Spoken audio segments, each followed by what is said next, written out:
150 years ago, the business corporation was a relatively insignificant institution. Today, it is all-pervasive. Like the church, the monarchy, and the Communist Party in other times and places, the corporation is today's dominant institution. This documentary examines the nature, evolution, impacts, and possible futures of the modern business corporation. Initially given a narrow legal mandate, what has allowed today's corporation to achieve such extraordinary power and influence over our lives?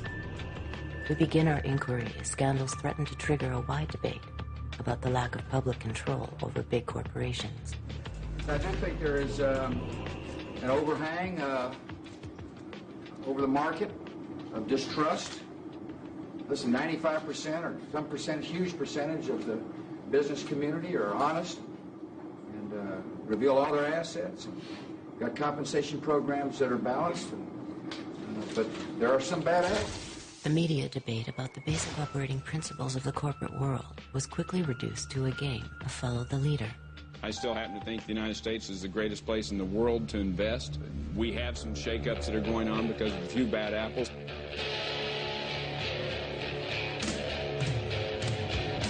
Some people call me a bad apple. Well, I may be bruised, but I still taste sweet.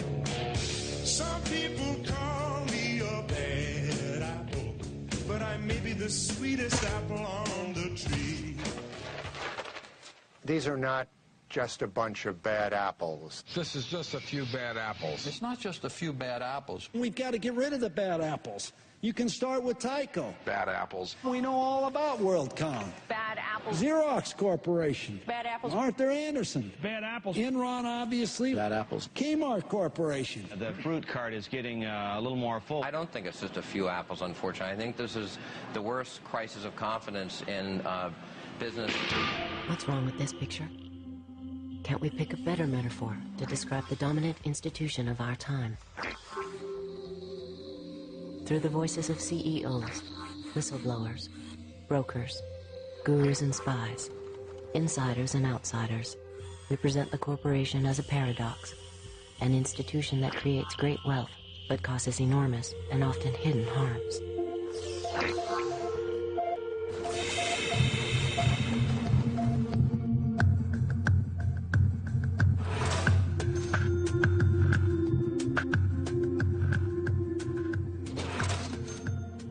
I see the corporation as part of a jigsaw in society as a whole, which if you remove it, the picture's incomplete. But equally, if it's the only part, it's not going to work. A sports team. Some of us are blocking and tackling, some of us are running the ball, some of us are throwing the ball, but we all have a common purpose, which is to succeed as an organization. A corporation is like a family unit. People in a corporation work together for a common end. Like the telephone system, it reaches almost everywhere. It's extraordinarily powerful. It's pretty hard to avoid. And it transforms the lives of people, I think, on balance, for the better. The eagle, soaring, clear-eyed, competitive, prepared to strike, but not a vulture. Noble, visionary, majestic, that people can believe in and be inspired by, that creates such a lift that it soars. I could see that being a good logo for the principal company. Okay, guys, enough bullshit. Corporations are artificial creations. You might say they're monsters trying to devour as much profit as possible at anyone's expense. I think of a whale, gentle, big fish, which could swallow you in an instant.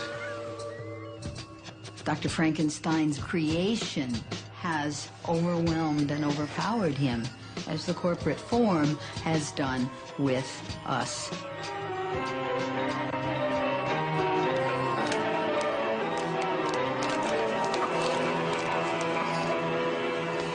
The word corporate gets attached in almost, in a pejorative sense to, and gets married with the word agenda. And one hears a lot about the corporate agenda, as though it is evil, as though it is an agenda which is trying to take over the world. Personally, I don't use the word corporation. I use the word business. I will use the word company. I'll use the words business community, because I think that is a much fairer representation than zeroing in on just this word corporation. What is a corporation? It's funny that I've taught in a business school for as long as I have without ever having been asked so pointedly to say what I think a corporation is. It is one form of business ownership.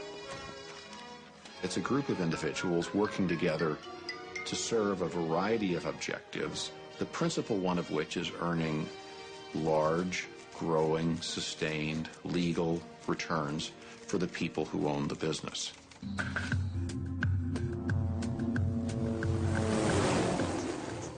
The modern corporation has grown out of the industrial age. The industrial age began in 1712 when an Englishman named Thomas Newcomen invented a steam-driven pump to pump water out of the English coal mines so the English coal miners could get it more coal to mine rather than hauling buckets of water out of the mine. It was all about productivity, more coal per man hour. That was the dawn of the industrial age, and then it became more steel per man hour, more textiles per man hour, more automobiles per man hour, and today it's more chips per man hour, more gizmos per man hour. The system is basically the same, producing more sophisticated products today. The dominant role of corporations in our lives is essentially a product of roughly the past century.